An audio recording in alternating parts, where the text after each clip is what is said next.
Hello there, my lovely Legionnaires! I come back to you again with yet another art video.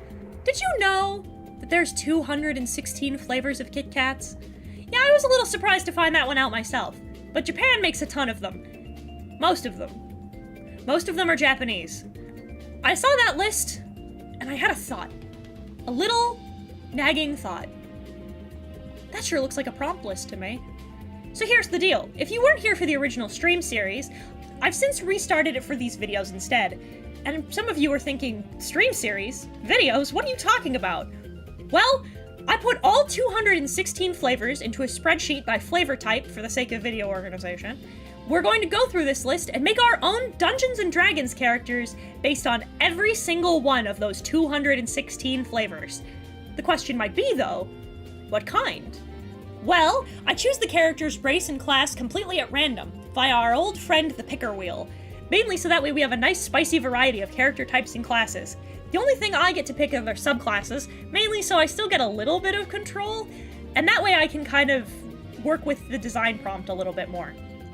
This episode is part 1 of just the strawberry flavors, because there's 14 different strawberry flavors, so I split it in half. That's right, today you're getting 7 different characters. It's a good encapsulation of scope for this whole thing, I think. But, that being said, let's get started with those first 7 characters. So, Stenko was the very first character I ever rolled for this series when I did it originally, actually. I thought he'd be the great place to start, considering, which is also why I decided to start with strawberry flavors. For his race, I got Ganazi, half genies for those of you unfamiliar with Dungeons & Dragons, and for his class, I got a rogue. I guess bitter fits that stereotype. I thought I'd try and talk about the candy at least a little bit while we were here, but some of these are really obscure and really hard to fucking find, which is why some of these will be photos of grainy pictures of candy wrappers on somebody's bed at 2 a.m. I don't know what to tell you. I did my best. This one is a great example. I could only find this image and like 2 reviews on somebody's like obscure Google website. Bitter in these things seems to mean that they're a dark chocolate, which is nice to know. I suppose they're dark chocolate KitKats with a strawberry flavor as opposed to just being an unripe strawberry. I don't know why I expected it the other way around, but I did. I am what we in the business call stupid. For a little fun info, for those of you who don't know much about Ganazi, there's 4 kinds: earth, water, fire, and air. Their element depends on what kind of genie their parents are. I decided to go with an Earth Ganazi, mainly because they have a really neat little ability to cast a spell called Pass Without Trace. It basically means they're harder to find and are better at sneaking, so I thought that'd be good for a rogue. For his subclass, I decided that a thief was a good idea. I just like that idea more than others. Couldn't explicitly tell you why. When it came to his design, I kept to a strawberry color palette, but I just turned it darker and a little more desaturated. I gave him dark skin, mostly because Earth Ganazi are made of rock. I wanted to give him these bright, piercing eyes despite his muted color palette. I wanted to give him a scar on his face as well that exposes the stone underneath.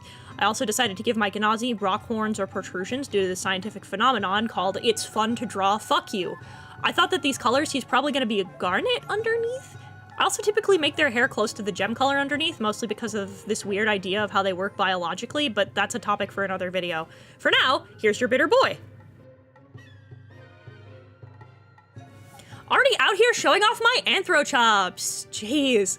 So Anna's flavor is strawberry cheesecake. Her race is Harengon, rabbit folk, and her class was Bard. These are way easier to find info on, so much so that you can actually order them on Amazon, which is pretty cool. They're white chocolate with strawberry flavor, and it seems that you can only get them from Yokohama. I've seen a couple of these that seem to be region-specific, I just didn't know this one was.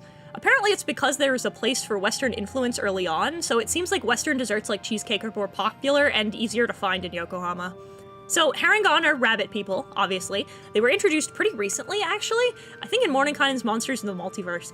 I wanted her to be more hare than rabbit, a little longer, a little taller. Wanted to keep a, like, pale brown for the cheesecake crust. I'm also a sucker for when bunnies have little socks. I just think it's really cute. I have to keep remembering, though, that rabbits, despite what you think, and despite what cute little plushies will tell you, do not have paw beans. There is no greater design flaw. They deserve to have little paw beans. This sucks. I hate it here. I liked the idea of her being particularly flouncy bouncy. I like the idea of her having a petticoat underneath her skirt, just being bouncy, lacy, cute, cute, pinched cheeks, will head pat. She's just a cutie. Every so often you want to make a bouncy little pink baby, and I've decided she's a little shit, but consumed with positive context, here to bully you into loving yourself. She gives you hugs and smooches on the forehead. Beware. Ichika's flavor is Tochi Otome Strawberry. I rolled up her race being human and her class being wizard. I picked divination as her subclass, mainly because I had the image in my head of the royal court's diviner. So this is where the fun little divides start, where the flavors change based on where the food is from. Apparently Tochigi is the prefecture where the berries are grown and are considered one of the 2 biggest places outside of Amao, which we will be talking about later in this episode actually, in regards to Japan's strawberry production. Apparently why they're called Tochi Otome is because of the way they look.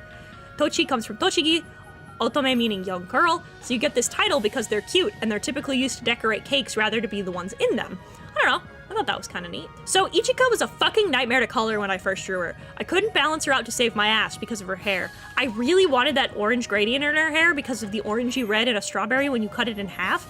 Then I had to balance the reds and pinks in her yukata. I liked the double layered yukata since they always look more elegant to me. I especially found a flowy pose I wanted to use and got to highlight that. I also found a really cute strawberry pattern to use on her inner yukata to keep her outfit a little more textured. And I really loved drawing her makeup. It turned out really cute. She has this air of a graceful court wizard, so hopefully the princess nature tracks. Pinkie Potts is our strawberry milk-flavored tabaxi sorcerer. Couldn't resist the idea of making her wild magic because I think that's a fucking blast to play. With Pinkie, we finally get to a flavor that I've actually tasted, and guess what? These fucking slap! They taste like a strawberry milkshake, and I do not know how the Japanese wizards managed to get the exact pinpoint on the flavor. It's fucking magic. I don't know how they do it. It's why I almost exclusively eat Asian candy. Apparently strawberry flavored milk is really popular in Japan, so there's tons of strawberry milk flavored things. When I found out that I had to make a pink cat, I knew exactly the plan. This was gonna be the cutest little Sphinx fat cat you've ever fucking seen, and guess what, idiots? I succeeded. It's always a little wild, though, to draw characters without eyebrows. I always want to indicate the brow bone so they can still emote, but I always make it too strong at first, so I end up always having to walk it back. I also wanted to make sure that she was distinctly wrinkly, because all these cats are meant to be. I made them small so they'd be visible, but not too big, because I still wanted her to be kind of young, and I didn't want to make her look gross. But I did want them to still be there, still be present, you know? I love drawing ruffles on sleeves as well. It's just a fucking pain in my ass because of the shape. I guess the weird angles aren't probably helping my dumb ass, but I needed to have the cute ruffles in her sleeves, so I suffer. I also make her a more strawberry flower than a strawberry itself, mainly because they're all over the packaging. I thought that it'd help make her stand out a little bit. It's also difficult to portray milk, so, yeah.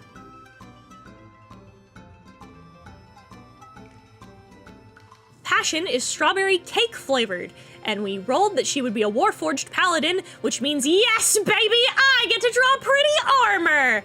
So apparently these are based on chocolate strawberry cakes, and damn, I love chocolate berry cake.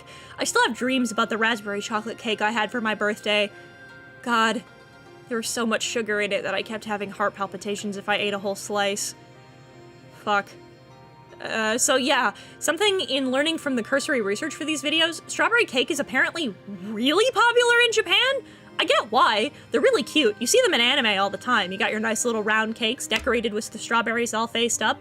It's really precious. I think that every time I've watched an anime set around Christmas time, the Christmas cakes are all strawberry cakes. I'll have to get one if I ever go to Japan. Why are they so special? What is it with Japan and strawberries? This is one of the fun things where I get to go back and change a character's colors post-drawing. In her original drawing, the cloth around her neck and waist were the same color as the undershirt, but it really washed out the whole design. So I made it the same dark wine color as the head piece? Her ponytail. Yeah, that's what we're going with. I'm not normally going to draw them with a weapon, but I wanted to show off the night vibe that she was supposed to have, and I was really proud of how it turned out, and the pose looked better in composition, so shut the fuck up. The most striking detail was her totally blacked out face.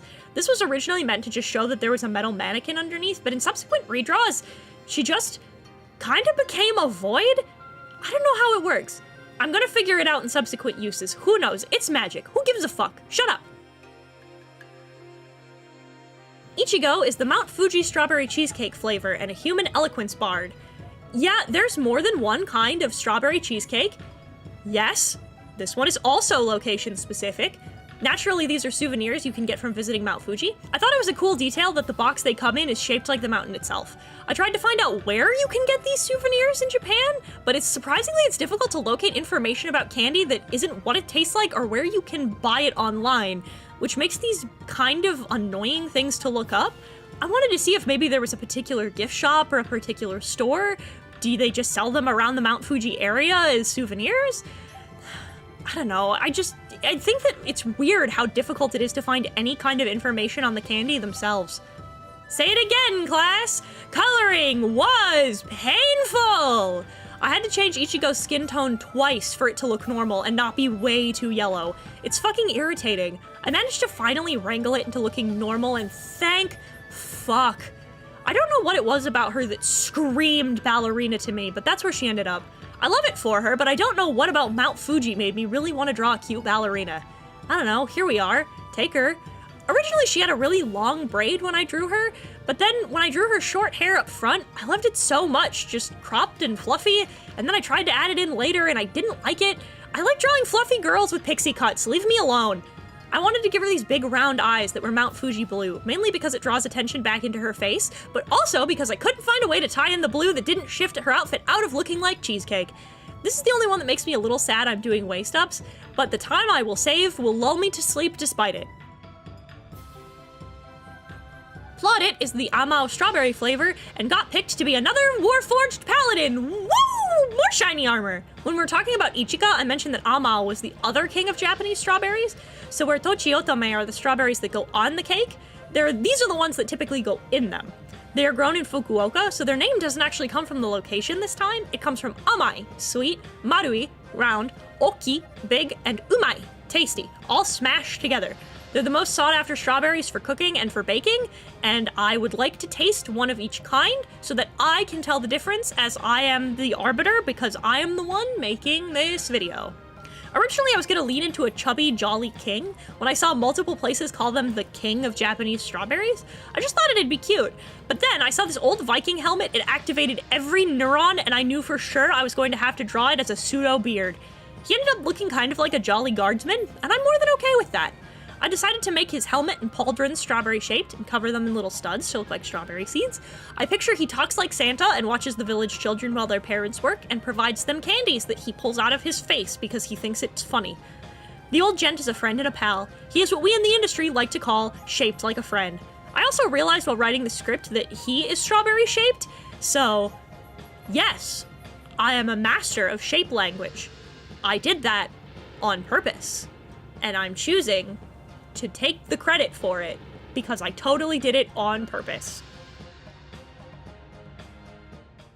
And there we are! The first video in this long series. 7 cute characters for you to enjoy. Given our dear editor Brooks' love of the data, I thought I would share the current pie chart of race, class, and flavor profiles at the end of the video. These will continue to update as we continue the series so you can see how the wheel was weighted. Having to enter all of the data, it was certainly interesting to see. We'll see those percentages change as time goes on.